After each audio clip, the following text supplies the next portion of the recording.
the next couple chord progressions I'm going to cover are effectively based on the cycle of fifths chord progression, which I covered in the last common chord progressions video that I did. So essentially it's just going down in fifths. So from C major, you'd go down to F major. But often, as I said earlier, in jazz, things aren't always quite that simple. Sometimes you put in little passing chords just to make things a bit more interesting. Now, a really common way of moving from the 1 to the 4, that is following the cycle of fifths, is to do something like this. So you go C major 7 as your 1, then G minor 7, C7 to F major 7, which is your 4. Now what you've done there is you've effectively inserted a secondary 2-5-1. From the point of F major, a 2-5-1 would be G minor 7 to C7. Because we're moving from C major 7 to the F7, we effectively do that. You chuck in a 2-5-1 before the F7. Similar to what we did with the A minor in the earlier chord progression that I showed you. So again, that sounds like this.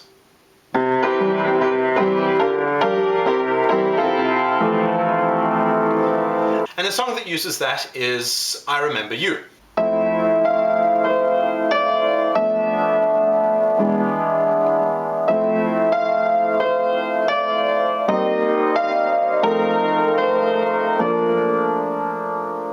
So that went F major 7 to B half diminished to E7, which is effectively that chord progression that I showed you earlier that goes to the relative minor.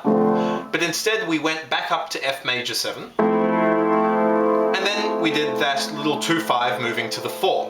So we went F major 7 to C minor 7 to F7 to B flat major 7. Right, which is that major to the 5 minor, 1 dominant to the 4 major. So that works quite well. So in my first video I showed you the I Got Rhythm chord progression, which went something like... So that's the chord progression from part A of the song, but the chord progression from the bridge of the song, or part B of the song, is also quite widely used, and that's effectively just a cycle of fifths but using only dominant chords. So from E7 to A7 to D7 to G7 and back to C. Now that's used obviously in I Got Rhythm.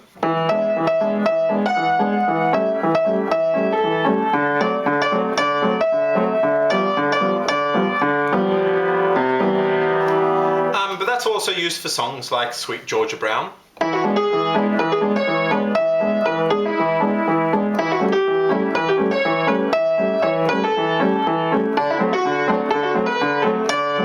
Right, and so on.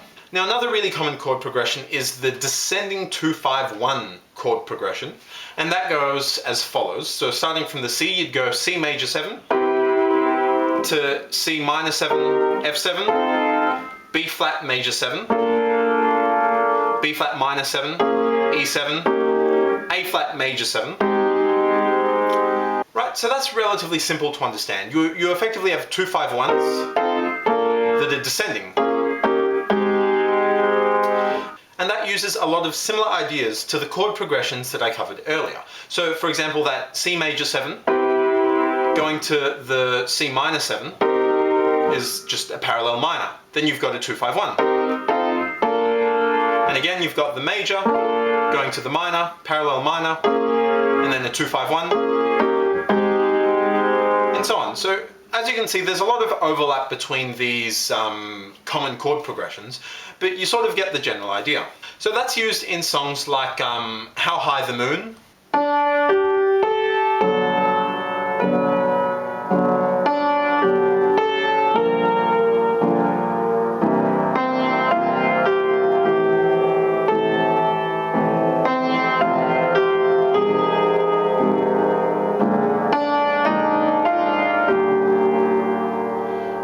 and that same chord progression is also used in one-note samba.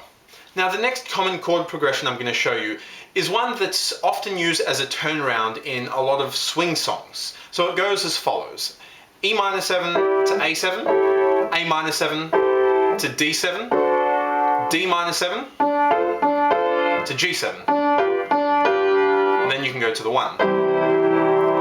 So that uses a lot of sort of parallel minor ideas. So from the E-7 to the A7, A7 to the A-7, right? Parallel minor. D7 to the D-7, again, parallel minor. But I want to sort of take that basic chord progression and expand on it. Now, if you take that basic chord progression and you substitute the A-7 for an E-flat minor 7, which is effectively a tritone substitution, and then the D7 for an A-flat 7, which is again another tritone substitution, then you have this.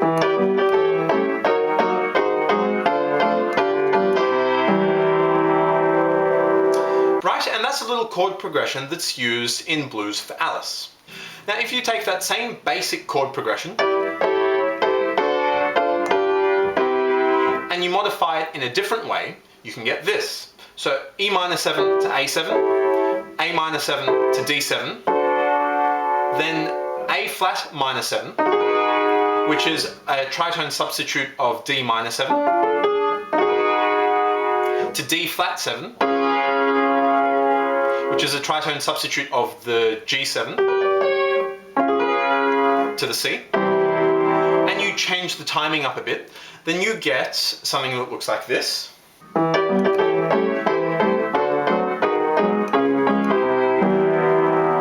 Right, and that's the chord progression from Satin Doll.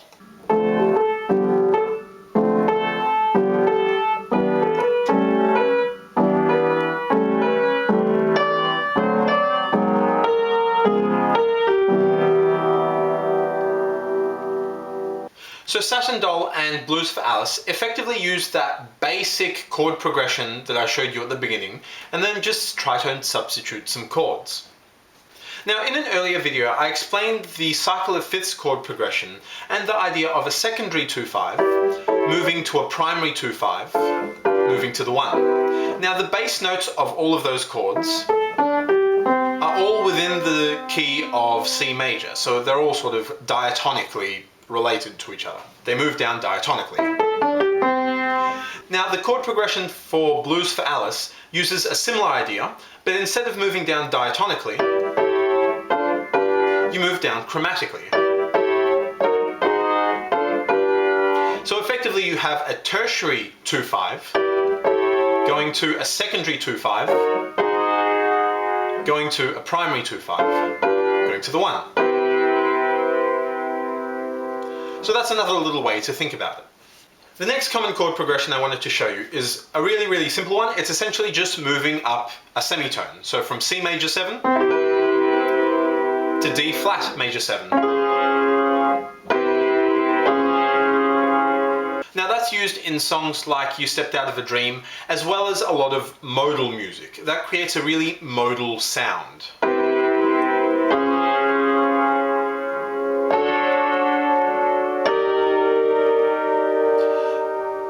Quite complex, and it's a whole other area of jazz, and so I'll make a different video sort of explaining modal chords and how modal jazz works. But for the moment, just keep in mind that you do see just straight semitone movements every now and then. Now the next chord progression I wanted to show you uses diminished chords as passing chords, and so it sounds something like this.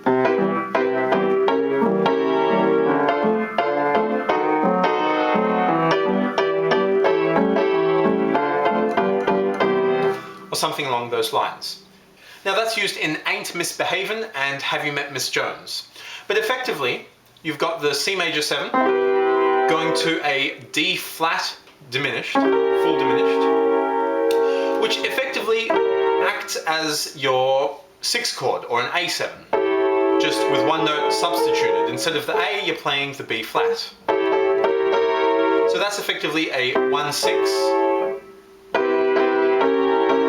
Then it goes up to the D minor, which is the 2. Then up to the E flat full diminished, which effectively is a F7 or another D minor, which are both kind of substitutable chords. So that fits in well. And then to the 3-6 or a secondary 2-5.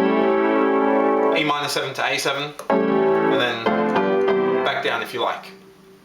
But you'll see that in quite a few jazz songs as well, using sort of little diminished passing chords. And I'll do a separate video on how to use passing chords and approach chords and stuff like that, because that is quite interesting in itself. Now the final chord progression I wanted to mention is the Coltrane changes or giant steps chord progression.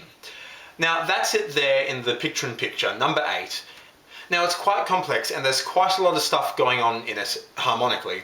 So I'll make a whole other video discussing just the Coltrane changes, because it is quite interesting. It effectively uses major thirds to create a bit of an augmented sound. So really all I wanted to do here was sort of float it past you guys, mention it, have a look, pause it, write it down. You'll see sort of chord progressions that follow that general pattern in quite a few jazz songs. But as I said, it is quite complex, so I'll leave it for another time. Anyway, so that's all the ones I wanted to show you. Some are more common than others. Hope you did find it somewhat useful though. Otherwise, thanks for watching. Feel free to leave any comments or questions. Thanks guys, see ya.